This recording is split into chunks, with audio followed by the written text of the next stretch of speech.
Hi, I'm Chris Bledsoe, and I'm here with Eric Bleeker, Senior Technology Analyst here at the Motley Fool. And Eric, recently came out that ZTE was suggesting that Windows Mobile was charging manufacturers $23 to $31 per phone in licensing fees. And that seems like a lot considering you have an open operating system, Android, out there. And they're trying to get a footprint in the mobile space. So what are your thoughts about this? Yeah, it definitely is much higher. The patent costs associated with Android. Android's not free because Microsoft has its foot in the door patent-wise. And I've seen estimates of $5 all the way up into past 10, maybe even up to 15.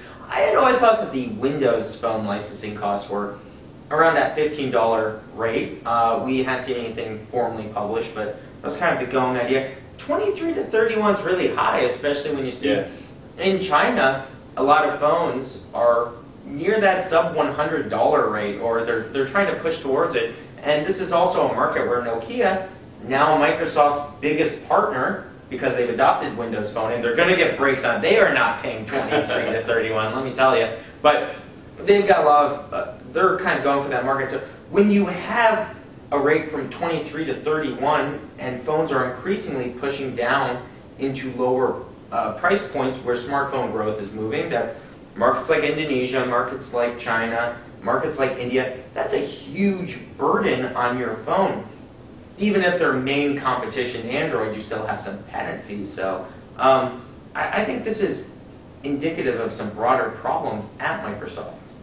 That's very interesting. Do you think that these high costs will impact the ability for them to get a footprint in the mobile space?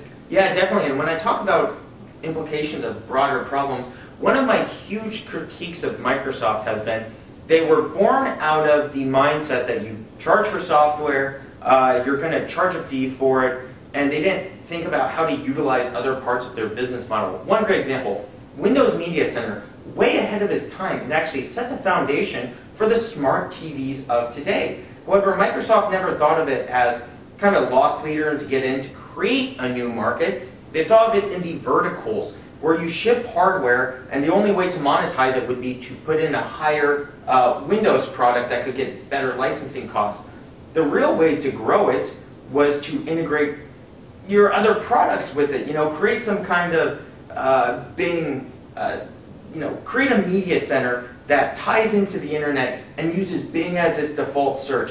Other innovative strategies like this, and that's what we're seeing with Google and Android. Essentially, Android is really a platform for Google search and making Google search better and integrating you into a location-aware profile. With Microsoft, they should be thinking of Windows Phone as defensive first and foremost. They're not trying to make a profit from it this quarter. This is defending a long-term threat.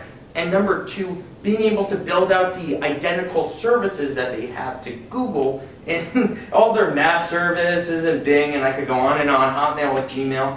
But we see the same old tendencies of Microsoft to think of software in this 1995 sense. It's not 1995 if you looked at your calendar recently. And recently Bloomberg had their gushing profile of Steve Ballmer. But you know what?